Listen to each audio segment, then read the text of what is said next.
ఇంకా అమరావతికి మంచి రోజులు వచ్చినాయని. మరి అమరావతి అభివృద్ధి ఏ రకంగా సాగుతుంది? వైఎస్ఆర్సీపీ దీని మీద చాలా ఆగ్రహంగా ఉంది. ఎందుకంటే లక్షల కోట్ల రూపాయలు ఎక్కడి నుంచి తీసుకొచ్చి పెడతారు? అమరావతి ఏంటి? జగన్మోహన్ రెడ్డి గారు తనదైన పేరు సజెస్ట్ చేశాడు. దాని మీద కూడా విపరీతంగా ట్రోల్స్ వస్తున్నాయి, విపరీతంగా కామెంట్స్ వస్తున్నాయి. అసలు ఏంటి ఎక్కడ లేని విధంగా ఒక్కొక్క ప్రాంతాన్నో లేకపోతే ఒక్కొక్క సిటీనో ఒక్కొక్క జిల్లా హెడ్ క్వార్టర్ని తీసుకుని ఆ పేర్లు పెట్టడం ఏంటని.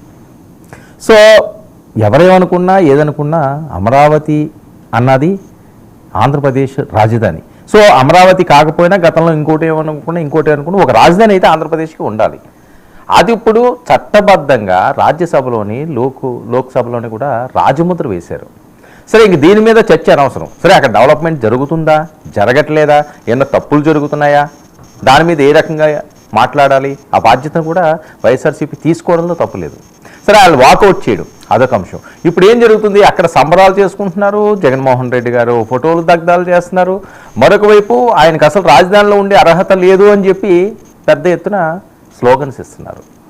సో ఈ పరిస్థితిలో వైఎస్ఆర్సీపీ ఏమంటుంది? మేము రాజధానికి వ్యతిరేకం కాదు, రైతులకు అన్యాయం జరుగుతుంది, వాళ్ళు ఆ రైతుల కోసం మేము పోరాడతాం అంటున్నారు.